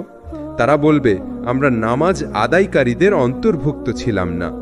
সূরা মুদ্দাসির ৪২-৪৩। ইবাদতের গুরুত্ব। নামাজ ছাড়াও অন্য ইবাদত রয়েছে যা বান্দাকে আল্লাহর নিকটবর্তী করে। রোজা অন্তর পরিশুদ্ধ করে ও তাকওয়া বৃদ্ধি করে। যাকাত সম্পদকে পবিত্র করে ও দরিদ্রের সহায়ক হয়। হজ জীবনের একবারের ফরজ যা আত্মাকে নবজন্মের মতো করে দেয়। দোয়া ও জিকির প্রতিদিনের সঙ্গী যা আল্লাহকে মনে রাখার মাধ্যম। নামাজে খুশু বা মনোযোগ। নামাজ শুধু শরীরের কাজ নয়, এটি অন্তরের ইবাদত। মনোযোগ দিয়ে কোরআনের আয়াত পড়া, অর্থ বোঝার চেষ্টা করা, সেজদায় আন্তরিক দোয়া করা, এগুলো নামাজে খুশু আনে এবং হৃদয়ে প্রশান্তি দেয়। সাহাবীদের নামাজের প্রতি ভালোবাসা। আলীরা যুদ্ধের সময় শরীরে তীর গেঁথে গেলে নামাজে দাঁড়িয়ে তা টেনে বের করতেন যেন ব্যথা অনুভব না হয়। আবু দারদা বলতেন, নামাজ হলো আমার চোখের শীতলতা। রাসূল আল্লাহু আকবার কষ্টের সময় বলতেন, হে বিলাল, আজান দাও, আমাদের শান্তি দাও। বাস্তব শিক্ষা। একজন যুবক যিনি ব্যবসা ও ব্যস্ততার মাঝেও প্রতিদিন ৫ ওয়াক্ত নামাজ পড়তেন, তার অন্তরে সব সময় প্রশান্তি থাকত। অন্যদিকে একজন ধনী নামাজ অবহেলা করত। অনেক সম্পদ থাকা সত্ত্বেও তার অন্তরে প্রশান্তি ছিল না। দোয়া। নামাজ শেষে প্রায়শই এই দোয়া করা উচিত। হে আমার রাব, আমাকে নামাজ কায়েমকারীদের অন্তর্ভুক্ত করুন এবং আমার সন্তানদেরও। সূরা ইব্রাহিম 40। নামাজ ও ইবাদত হল মুমিনের হৃদয়ের প্রশান্তি। নামাজ অবহেলা করা মানে অন্ধকারে ডুবে যাওয়া, আর নামাজ ঠিকভাবে আদায় করা মানে আল্লাহর নিকটবর্তী হওয়া ও জান্নাতের পথে চলা। রাসূল আল্লাহু আকবার বলেছেন, যে ব্যক্তি নামাজকে অটলভাবে প্রতিষ্ঠা করে, কিয়ামতের দিন তা তার জন্য আলো, প্রমাণ ও মুক্তির মাধ্যম হবে। আহমদ। মানুষের সৌন্দর্য তার মুখে নয়, বরং তার চরিত্রে। ইসলামের দৃষ্টিতে একজন প্রকৃত মুমিন সেই ব্যক্তি যার আচার আচরণ, কথা ও কাজ সবই সুন্দর চরিত্রের প্রতিফলন। আর চরিত্রের মধ্যে সবচেয়ে বড় বৈশিষ্ট্য হল সততা ও নৈতিকতা। রাসূল সাল্লাল্লাহু আলাইহি ওয়াসাল্লাম বলেছেন, আমি উত্তম চরিত্রকে পূর্ণতা দান করার জন্যই প্রেরিত হয়েছি। মুয়াত্তা মালিক। সততার গুরুত্ব, ঈমানের সাথে সম্পর্ক। রাসূল সাল্লাল্লাহু আলাইহি ওয়াসাল্লাম বলেছেন, সত্যবাদিতা নেকির দিকে নিয়ে যায় আর নেকি জান্নাতের দিকে নিয়ে যায়। বুখারী, মুসলিম। সমাজে আস্থা। একজন সৎ মানুষের কথায় সমাজ ভরসা করে। ব্যবসা, লেনদেন, দাওয়াত সবকিছুতেই সততা আস্থা তৈরি করে। আল্লাহর প্রিয় বান্দা হওয়া। আল্লাহ সত্যবাদীদের ভালোবাসেন এবং তাদের জন্য জান্নাতের প্রতিশ্রুতি দিয়েছেন। অসততার ক্ষতি। অন্তরে কালিমা জমা হওয়া। মিথ্যা ও প্রতারণা মানুষের অন্তরকে অন্ধকারময় করে। আল্লাহর ক্রোধ। আল্লাহ বলেন, আল্লাহ মিথ্যাবাদীদের ভালোবাসেন না। সূরা আলে ইমরান। কিয়ামতের দিনে লাঞ্ছনা। রাসূল সাল্লাল্লাহু আলাইহি ওয়াসাল্লাম বলেছেন, মুনাফিকের 3টি আলামত আছে। কথা বললে মিথ্যা বলে, প্রতিশ্রুতি দিলে ভঙ্গ করে, আমানত পেলে খেয়ানত করে। নৈতিকতার সৌন্দর্য। নৈতিকতা শুধু ভালো কথাবার্তা নয়, বরং হাসি মুখে কথা বলা, মানুষের কষ্টে পাশে দাঁড়ানো, ধৈর্য ধারণ, অন্যায়ে না জড়ানো। রাসূল সাল্লাল্লাহু আলাইহি ওয়াসাল্লাম বলেছেন, তোমাদের মধ্যে সেই ব্যক্তি আমার নিকটতম হবে যার চরিত্র সবচেয়ে উত্তম। তিরমিজি। সাহাবীদের সততা ও চরিত্র। আবু বকর রাদিয়াল্লাহু আনহু ছিলেন সর্বাধিক সত্যবাদী, তাই তাকে বলা হয়েছিল আস-সিদ্দিক। উমর রাদিয়াল্লাহু আনহু ছিলেন ন্যায় বিচারের প্রতীক। তার শাসনামলে দুর্বল ও শক্তিশালী সবার জন্য সমান বিচার হতো। ওসমান রাদিয়াল্লাহু আনহু ছিলেন লজ্জাশীল ও উদার। আলী রাদিয়াল্লাহু আনহু ছিলেন জ্ঞানের ভাণ্ডার ও সাহসী। বাস্তব জীবনে সততার প্রয়োজন। আজকের দুনিয়ায় ব্যবসায় প্রতারণা, পরীক্ষায় নকল, চাকরিতে ঘুষ, কথায় মিথ্যা এসব সমাজকে ধ্বংস করছে। কিন্তু যদি প্রতিটি মানুষ সততা ও নৈতিকতার আলোয় আলোকিত হয়, তবে সমাজের শান্তি ও ন্যায় বিচার প্রতিষ্ঠিত হবে। ছোট ছোট নৈতিক শিক্ষা। হাসি মুখে সালাম দেওয়া, এটি একটি সদকা। কাউকে কষ্ট না দেওয়া। প্রকৃত মুসলিম সেই যার হাত ও জিহ্বা থেকে মানুষ নিরাপদ থাকে। প্রতিশ্রুতি রক্ষা করা, এটি ঈমানের অঙ্গ। ক্ষমাশীলতা, রাগ দমন করা মুমিনের সৌন্দর্য। বাস্তব উদাহরণ। একজন ব্যবসায়ী লেনদেনে সর্বদা সত্যবাদী ছিলেন। লাভ কম হলেও তিনি হারাম পথে যাননি। আল্লাহ তার ব্যবসায় বরকত দিয়েছেন, মানুষ তার উপর আস্থা রেখেছে। অন্যদিকে একজন অসৎ ব্যবসায়ী অল্প সময়ই ধনী হলেও শেষমেশ মানুষ তাকে ঘৃণা করেছে, আল্লাহর শাস্তি তাকে আঘাত করেছে। দোয়া। রাসূল সাল্লাল্লাহু আলাইহি ওয়াসাল্লাম এই দোয়া করতেন, হে আল্লাহ, আমাকে সত্য কথা বলার শক্তি দিন এবং মিথ্যা থেকে বাঁচিয়ে রাখুন। সততা ও নৈতিকতা ছাড়া একজন মুসলিমের ঈমান পূর্ণ হয় না। সত্যবাদিতা জান্নাতের পথে নিয়ে যায়, আর মিথ্যা ও প্রতারণা জাহান্নামের দিকে ঠেলে দেয়। তাই আমাদের প্রত্যেকের কর্তব্য হল সর্বদা সত্য বলা, আমানত রক্ষা করা, ন্যায় ও নৈতিকতায় অটল থাকা। রাসূল সাল্লাল্লাহু আলাইহি ওয়াসাল্লাম বলেছেন, সর্বোত্তম মানুষ সেই যে মানুষের জন্য কল্যাণকর। আহমদ। মানুষ সামাজিক জীব। একা একা সে বাঁচতে পারে না। তাই ইসলাম শুধু ব্যক্তিগত ইবাদতের কথা বলে না, বরং সমাজ গঠনে শিক্ষা দেয়। সেই সমাজ গঠনের মূল ভিত্তি হল সহানুভূতি ও ভ্রাতৃত্ব। রাসূল সাল্লাল্লাহু আলাইহি ওয়াসাল্লাম বলেছেন, মুমিনরা একে অপরের প্রতি ভালোবাসা দয়া ও সহানুভূতিতে এক দেহের মতো। দেহের কোনো অঙ্গ ব্যথিত হলে সমগ্র দেহই জ্বরে আক্রান্ত হয়। বুখারী, মুসলিম। ইসলামে ভ্রাতৃত্বের গুরুত্ব। ঈমানের শর্ত। রাসূল সাল্লাল্লাহু আলাইহি ওয়াসাল্লাম বলেছেন, তোমাদের কেউ ততক্ষণ পর্যন্ত পূর্ণ মুমিন হতে পারবে না যতক্ষণ না সে তার ভাইয়ের জন্যে সেই জিনিস পছন্দ করে যা সে নিজের জন্যে পছন্দ করে। বুখারী, মুসলিম। সমাজে ঐক্য। ভ্রাতৃত্ব সমাজে বিভেদ দূর করে, ঐক্য স্থাপন করে। আল্লাহর ভালোবাসা অর্জন। যে বান্দা তার ভাইকে ভালোবাসে, আল্লাহ তার প্রতি বিশেষ রহমত বর্ষণ করেন। সহানুভূতির শিক্ষা। অসহায়দের সাহায্য করা। আল্লাহ বলেন, তোমরা নামাজ কায়েম করো, যাকাত দাও এবং রুকু করো রুকুকারীদের সাথে। সূরা বাকারা ৪৩। যাকাত কেবল সম্পদশালীকে নয়, দরিদ্রকেও সম্মানিত করে। অন্যের দুঃখ ভাগাভাগি করা। রাসূল সাল্লাল্লাহু আলাইহি ওয়াসাল্লাম বলেছেন, যে ব্যক্তি দুনিয়াতে একজন মুমিনের কষ্ট দূর করবে, আল্লাহ কিয়ামতের দিন তার একটি কষ্ট দূর করবেন। মুসলিম। অনাথ ও দরিদ্রদের যত্ন নেওয়া। রাসূল সাল্লাল্লাহু আলাইহি ওয়াসাল্লাম বলেছেন, আমি এবং যে ব্যক্তি অনাথের যত্ন নেয় জান্নাতে এভাবে থাকব। তিনি তার আঙুল দুটি একসাথে জোড়েন। বুখারী। ভ্রাতৃত্ব ভঙ্গের কারণ। হিংসা, ভাইয়ের সাফল্যে জ্বলে ওঠা। অহংকার, নিজেকে বড় মনে করা। অন্যায় ও জুলুম, কারো অধিকার হরণ করা। গীবত ও অপবাদ, পেছনে নিন্দা করা। আল্লাহ বলেন, তোমরা একে অপরের গীবত করো না। তোমাদের কেউ কি তার মৃত ভাইয়ের গোশত খেতে পছন্দ করবে? সূরা হুজুরাত ১২। সাহাবীদের ভ্রাতৃত্বের উদাহরণ। আনসার ও মুহাজির। মদিনার আনসাররা নিজেদের বাড়ি, সম্পদ, এমনকি পরিবারও মুহাজিরদের সাথে ভাগ করে নিয়েছিলেন। আবু দাহদারা তার সবচেয়ে সুন্দর বাগান সদকা করে দেন এক দরিদ্রের জন্য। ওমররা রাতের আধারে খাদ্য নিয়ে গরিবদের বাড়িতে যেতেন। আজকের সমাজে সহানুভূতি। আজ আমাদের সমাজে দরিদ্র, ইয়েতিম, অসহায়, অসুস্থ মানুষ রয়েছে। তাদের পাশে দাঁড়ানো, শিক্ষা ও চিকিৎসায় সহায়তা করা, প্রতিবেশীর খোঁজ নেওয়া, এই সব কাজই সহানুভূতি ও ভ্রাতৃত্বের বাস্তব প্রয়োগ। বাস্তব শিক্ষা। একজন যুবক প্রতিদিন সামর্থ্য অনুযায়ী দরিদ্রদের সাহায্য করত। তার এই ভ্রাতৃত্বপূর্ণ আচরণে সমাজের মানুষ তাকে ভালোবাসত। অন্যদিকে একজন ধনী কৃপণ ব্যক্তি কারো দুঃখে পাশে দাঁড়াত না। শেষমেশ তার মৃত্যুর পর সমাজ তাকে ভুলে যায়। ভ্রাতৃত্ব রক্ষার উপায়। সালাম দেওয়া এবং ভালোবাসা ছড়ানো। একে অপরের ভুল ক্ষমা করা। কারো প্রয়োজন হলে পাশে দাঁড়ানো। দোয়া করা। নিজের ভাইয়ের জন্য গোপনে দোয়া করলে ফেরেশতা বলে, তোমার জন্যও তাই। দোয়া। রাসূল দোয়া করতেন, হে আল্লাহ, আমাদের অন্তরগুলোকে একত্রিত করুন, আমাদের মধ্যে শান্তি ও ভালোবাসা স্থাপন করুন।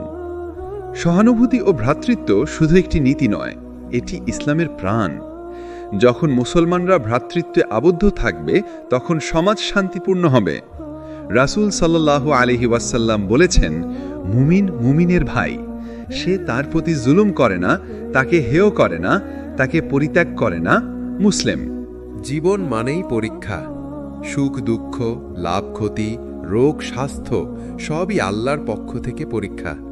এই পরীক্ষায় সফল হওয়ার জন্য মুসলিমের সবচেয়ে বড় দুটি অস্ত্র হল ধৈর্য বা সবর এবং তাওয়াক্কুল অর্থাৎ আল্লাহর উপর ভরসা করা। আল্লাহ বলেন, নিশ্চয়ই আমি তোমাদের পরীক্ষা করব কিছুটা ভয়, ক্ষুধা, সম্পদ, জীবন ও ফলের ক্ষতি দ্বারা, আর ধৈর্যশীলদের সুসংবাদ দাও। সূরা বাকারা ১৫৫। ধৈর্যের গুরুত্ব। জীবনের প্রতিটি ক্ষেত্রে প্রয়োজনীয়। ইবাদতে ধৈর্য, গুনাহ থেকে বাঁচতে ধৈর্য, বিপদে ধৈর্য, আল্লাহর সাহায্য লাভের মাধ্যম। আল্লাহ বলেন, নিশ্চয়ই আল্লাহ ধৈর্যশীলদের সাথে আছেন। সূরা বাকারা ১৯৩। অপরিসীম প্রতিদান। আল্লাহ বলেন, ধৈর্যশীলদেরকে অগণিত প্রতিদান দেয়া হবে। সূরা জুমার ১০। তাওয়াক্কুলের গুরুত্ব। আল্লাহর উপর ভরসা করা। তাওয়াক্কুল মানে চেষ্টা করার পর ফলাফলের জন্য আল্লাহর উপর ভরসা করা। মুমিনের বৈশিষ্ট্য। আল্লাহ বলেন, মুমিনরা আল্লাহর উপরই ভরসা করে। সূরা আলে ইমরান। কষ্টে প্রশান্তি আনে। যখন মানুষ ভাবে যে আল্লাহ আছেন, তিনি দেখছেন, তখন অন্তর শান্ত থাকে। ধৈর্য ও তাওয়াক্কুলের সম্পর্ক। ধৈর্য হল পরীক্ষায় স্থির থাকা। তাওয়াক্কুল হল পরীক্ষার ফলাফল আল্লাহর হাতে সমর্পণ করা। দুটি একসাথে থাকলে একজন মুসলিম কখনো ব্যর্থ হয় না। নবীদের উদাহরণ। আইয়ুব আলাইহিস সালাম বছরের পর বছর অসুস্থ ছিলেন, কিন্তু ধৈর্য হারাননি। বলেছিলেন, রাব্বি, আমাকে কষ্ট স্পর্শ করেছে, আর আপনি সবচেয়ে দয়ালু। আল্লাহ তাকে শিফা ও বরকত দান করেছিলেন। ইব্রাহিম আলাইহিস সালাম, তাকে অগ্নিতে নিক্ষেপ করা হলো, ছেলের কুরবানির আদেশ হলো, কিন্তু তিনি সর্বদা তাওয়াক্কুল করেছিলেন। মুহাম্মদ সাল্লাল্লাহু আলাইহি ওয়াসাল্লাম তায়েফে পাথর খেয়ে রক্তাক্ত হলেও ধৈর্য ধারণ করেছিলেন। বলেছিলেন, হে আল্লাহ, যদি তুমি আমার উপর রুষ্ট না হও, তবে আমি কিছু পরোয়া করি না। ধৈর্যের ধরন। ইবাদতে ধৈর্য, প্রতিদিন নামাজ, রোজা, কুরআন। গুনাহ থেকে বিরত থাকার ধৈর্য, হারাম সুযোগ পেলেও না বলা। বিপদে ধৈর্য, রোগ, দারিদ্র্য, কষ্ট সহ্য করা। বাস্তব জীবনের শিক্ষা। একজন দরিদ্র শ্রমিক প্রতিদিন কষ্ট করে কাজ করেন, তবু নামাজে অটল থাকেন। তার ধৈর্যই তাকে জান্নাতের পথে নিয়ে যাবে। একজন ব্যবসায়ী লোক লোকসানে পড়লেও হাল ছাড়েননি। তিনি আল্লাহর উপর ভরসা করে আবার চেষ্টা করেছেন। শেষমেশ আল্লাহ তার রিজিক বাড়িয়ে দিয়েছেন। ধৈর্য ও তাওয়াক্কুল না থাকলে অস্থিরতা আসে, হতাশা গ্রাস করে, মানুষ হারাম পথে যায়। আল্লাহ বলেন, কোনো বিপদ আল্লাহর অনুভূতি ছাড়া আসে না, আর যে আল্লাহর উপর ভরসা করে তিনি তার জন্য যথেষ্ট। সূরা আত-তালাক ৩। দোয়া। রাসূল সাল্লাল্লাহু আলাইহি ওয়াসাল্লাম প্রায় দোয়া করতেন, হে আল্লাহ, আমাকে ধৈর্য দান করুন এবং আমার অন্তরকে আপনার উপর তাওয়াক্কুলে দৃঢ় করুন। ধৈর্য ও তাওয়াক্কুল হল মুমিনের ঢাল। জীবনের ঝড় ঝঞ্ঝায় এই দুটি গুণ যাকে ঘিরে রাখে, সে কখনো পরাজিত হয় না। রাসূল সাল্লাল্লাহু আলাইহি ওয়াসাল্লাম বলেছেন, মুমিনের অবস্থা বিস্ময়কর, তার প্রতিটি অবস্থাই কল্যাণকর। সুখ পেলে সে শুকরিয়া দেয়, তা তার জন্য কল্যাণ। কষ্ট পেলে সে ধৈর্য ধরে, তাও তার জন্য কল্যাণ। ইসলামের আলো কেবল নিজের জন্য নয়, বরং সমগ্র মানবজাতির জন্য। তাই একজন মুসলিমের দায়িত্ব হলো আল্লাহের দ্বীনকে অন্যের কাছে পৌঁছে দেওয়া। দাওয়াত বা দ্বীন প্রচার শুধু আলেমদের কাজ নয়, বরং প্রতিটি মুমিনের দায়িত্ব। আল্লাহ বলেন, তোমরা মানুষের মধ্যে সেই উম্মত হয়েছ যারা কল্যাণের দিকে আহ্বান করে, সৎ কাজের নির্দেশ দেয় এবং অসৎ কাজ থেকে নিষেধ করে। সূরা আলী ইমরান ১১০। দাওয়াতের গুরুত্ব। রাসূলদের মিশন। সব নবী রাসূল দাওয়াতের মাধ্যমে আল্লাহের দ্বীন প্রতিষ্ঠা করেছেন। সর্বশ্রেষ্ঠ কাজ। রাসূল সাল্লাল্লাহু আলাইহি ওয়াসাল্লাম বলেছেন, তোমাদের মধ্যে সর্বোত্তম সেই ব্যক্তি যে কুরআন শিখে এবং অন্যকে শেখায়। বুখারী। আল্লাহর নিকট প্রিয় কাজ। একজন মানুষ যদি দাওয়াতের মাধ্যমে হিদায়াত পায়, তা পৃথিবীর সব কিছুর চেয়ে উত্তম। রাসূল সাল্লাল্লাহু আলাইহি ওয়াসাল্লামের দাওয়াতের পদ্ধতি। সততা ও উত্তম চরিত্র। দাওয়াতের আগে রাসূল সাল্লাল্লাহু আলাইহি ওয়াসাল্লাম তার চরিত্র দ্বারা মানুষকে আকৃষ্ট করতেন। মক্কার মানুষ তাকে বলতো আল আমিন, বিশ্বস্ত। ক্রমিক শিক্ষা। তিনি প্রথমে তাওহীদ ও ঈমানের দিকে আহ্বান করেছেন, ধীরে ধীরে ফরজ ও হারাম সম্পর্কে শিক্ষা দিয়েছেন। ধৈর্য ও সহনশীলতা। তায়েফে প্রত্যাখ্যাত হয়েও তিনি ধৈর্য ধারণ করেছিলেন। মক্কায় ১৩ বছর কষ্ট সহ্য করেছেন। ভালোবাসা ও দয়া। রাসূল সাল্লাল্লাহু আলাইহি ওয়াসাল্লাম মানুষের সাথে কোমল আচরণ করতেন। তিনি বলতেন, তোমরা মানুষকে সহজ করে দাও, কঠিন করো না, সুসংবাদ দাও, ভীতি প্রদর্শন করো না। বুখারী ও মুসলিম। দাওয়াতের উপায়। কুরআন ও সুন্নাহর আলোকে কথা বলা। নিজের মতামত নয়, বরং আল্লাহ ও তার রাসূল সাল্লাল্লাহু আলাইহি ওয়াসাল্লামের বাণী পৌঁছে দেওয়া। আচরণের মাধ্যমে দাওয়াত। একজন মুসলিমের আচরণই দাওয়াতের সবচেয়ে বড় মাধ্যম। নরম ভাষা ব্যবহার। আল্লাহ মুসা আলাইহিকে ফিরআউনের কাছে পাঠিয়ে বলেছিলেন, তার সাথে কোমল ভাষায় কথা বলো। সূরা তোহা ৪৪। আধুনিক মাধ্যম ব্যবহার। আজকের যুগে বই, ভিডিও, সামাজিক যোগাযোগ মাধ্যম দাওয়াতের গুরুত্বপূর্ণ উপায়। দাওয়াতের প্রতিবন্ধকতা। অজ্ঞতা, জ্ঞান না থাকলে মানুষ দাওয়াত বুঝতে পারে না। অহংকার, ফেরাউনের মতো অনেকে অহংকারে হিদায়াত গ্রহণ করে না। সমাজের চাপ, অনেকেই সমাজের ভয়ে দিনের কথা বলে না। ধৈর্যের অভাব, দাওয়াতের কাজ সহজ নয়, কষ্ট, উপহাস, বিরোধিতা সহ্য করতে হয়। সাহাবীদের দাওয়াত। মুসআব বিন উমাইর রাদি মদিনায় গিয়ে অল্প সময়ে অসংখ্য মানুষকে ইসলামে দাওয়াত দিয়েছিলেন। আবু বকর রাদি তার দাওয়াতের মাধ্যমে উসমান, তলহা, জুবায়ের, সাদ সহ অনেক বড় সাহাবী ইসলাম গ্রহণ করেছিলেন। উমর রাদিয়াল্লাহু আনহু ইসলাম গ্রহণের পর দাওয়াতের শক্তি দ্বিগুণ হয়ে গিয়েছিল। বাস্তব শিক্ষা। একজন সাধারণ মানুষ যিনি অফিসে নামাজ পড়েন, হারাম থেকে বিরত থাকেন এবং সৎভাবে চলেন, তার আচরণই অনেককে দাওয়াতের দিকে আকৃষ্ট করে। অন্যদিকে কেউ যদি নামাজ পড়ে কিন্তু মিথ্যা বলে, প্রচারণা করে, তাহলে তার দিনের দাওয়াত গ্রহণযোগ্য হয় না। দাওয়াতের শিষ্টাচার। নিজে আমল করা, তারপর দাওয়াত দেওয়া। ধৈর্যশীল হওয়া, মানুষের স্তর অনুযায়ী শিক্ষা দেওয়া। গোপনে এবং প্রকাশ্যে দাওয়াতের ভারসাম্য রাখা। দোয়া। রাসূল সাল্লাল্লাহু আলাইহি ওয়াসাল্লাম দোয়া করতেন, হে আল্লাহ, আমার কথাগুলো মানুষের অন্তরে গ্রহণযোগ্য করে দিন।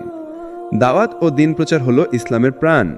রাসূল সাল্লাল্লাহু আলাইহি ওয়াসাল্লামের জীবন আমাদের শিক্ষা দেয়, সততা, ধৈর্য, ভালোবাসা ও জ্ঞানের মাধ্যমে মানুষকে দিনের দিকে আহ্বান করতে হবে। আল্লাহ বলেন, তুমি তোমার প্রভুর পথে আহ্বান করো জ্ঞান ও সুন্দর উপদেশের মাধ্যমে, আর তাদের সাথে উত্তমভাবে বিতর্ক করো। সূরা নাহাল 125। ইসলাম শুধু ব্যক্তিগত জীবন ও সমাজ গঠনের কথা বলে না, পারিবারিক জীবনকেও গুরুত্ব দেয়।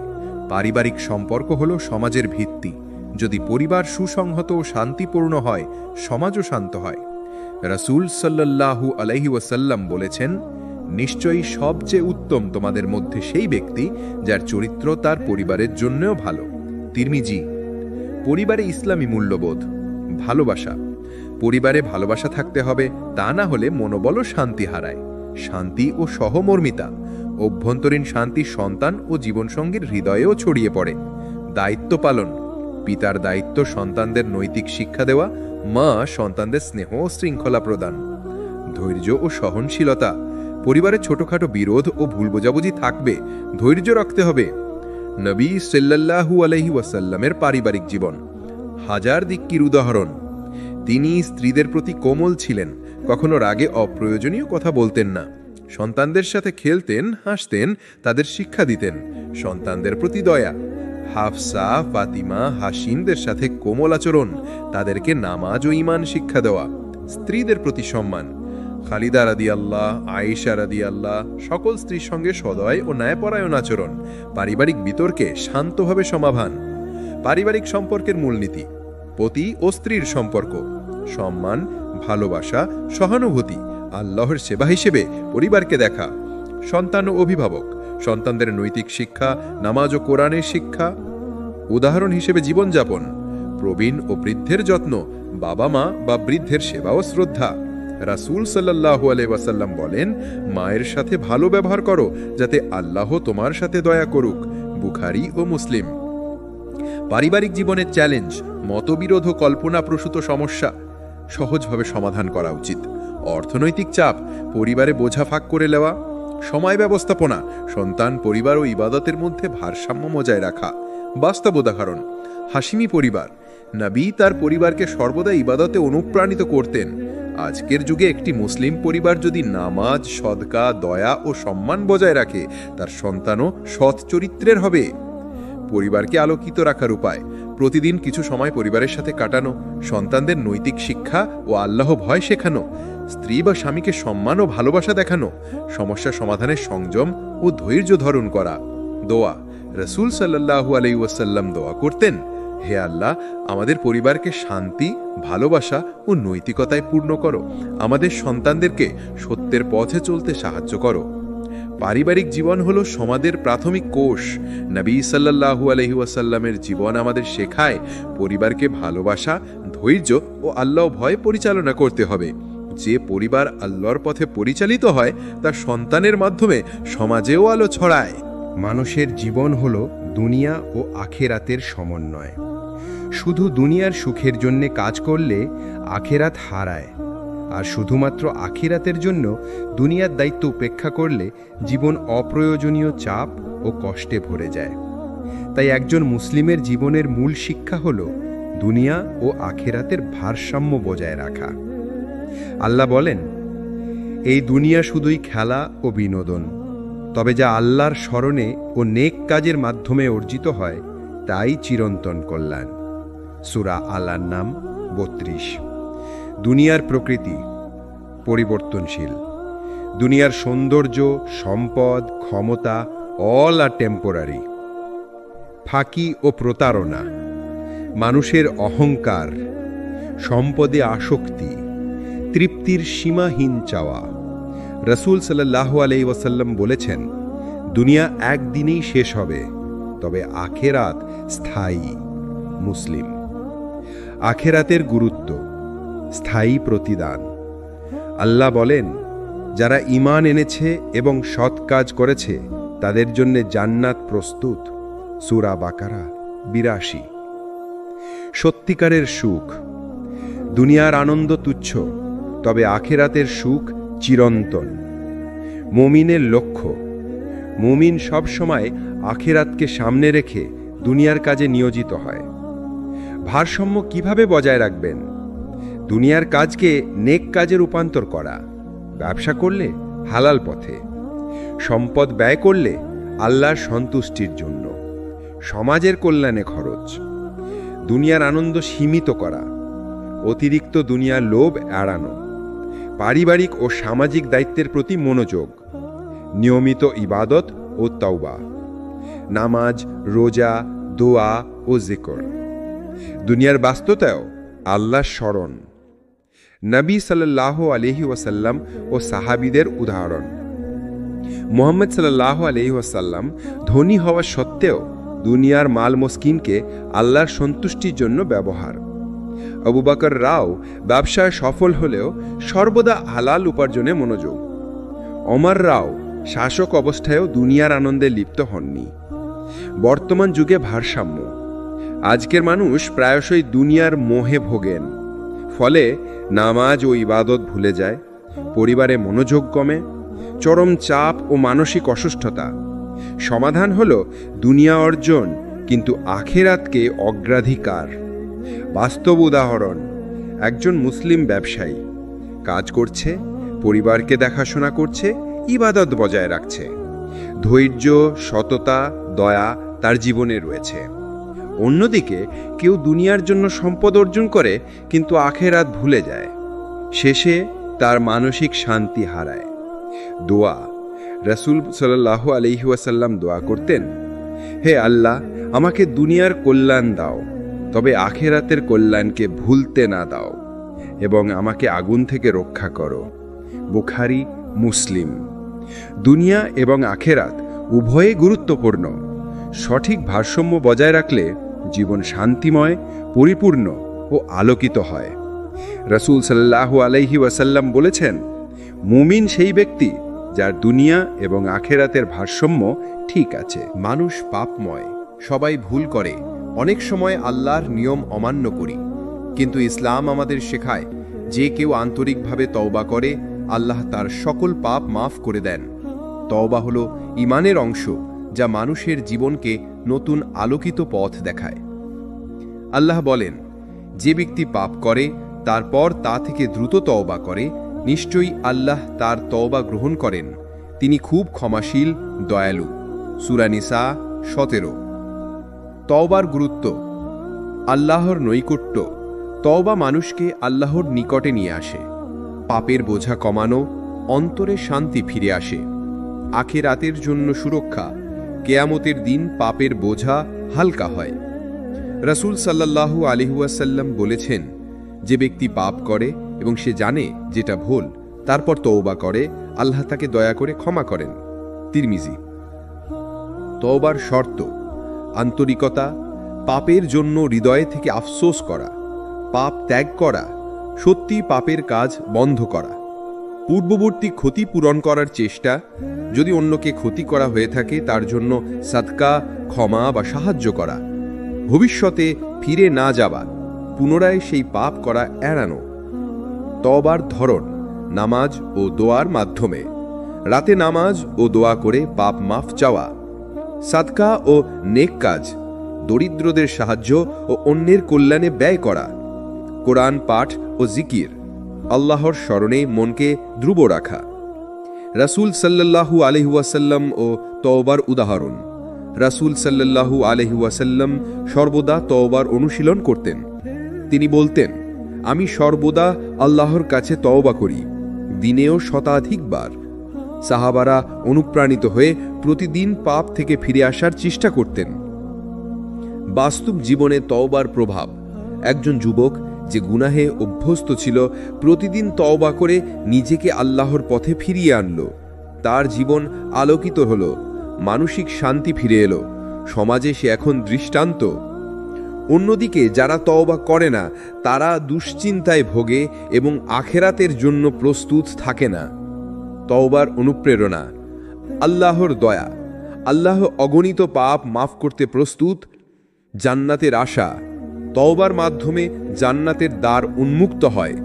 আত্ম উন্নতি। মানুষ নতুন করে শুরু করে, নিজের চরিত্র উন্নত করে। দুয়া। রাসূল সাল্লাল্লাহু আলাইহি ওয়াসাল্লাম দোয়া করতেন, হে আল্লাহ, আমাকে তওবা করার ক্ষমতা দাও, পাপ থেকে আমাকে রক্ষা করো এবং আমার অন্তরকে দৃঢ় রাখো। এরপর সমাপ্তি। তওবা হলো আল্লাহর দয়া ও নতুন জীবনের সূচনা। যে ব্যক্তি আন্তরিকভাবে তওবা করে, আল্লাহ তার জীবন আলোকিত করে দেন। রাসূল সাল্লাল্লাহু আলাইহি ওয়াসাল্লামই বলেছেন, যে ব্যক্তি পাপ করে এবং পরে আল্লাহর কাছে ফিরে আসে, আল্লাহ তার জন্য নতুন জীবন সৃষ্টি করেন। সুতরাং প্রতিটি মুসলিমের দায়িত্ব হল পাপ থেকে তওবা করা, নেক কাজের মাধ্যমে জীবন আলোকিত করা এবং আল্লাহর নৈকট্য অর্জন করা।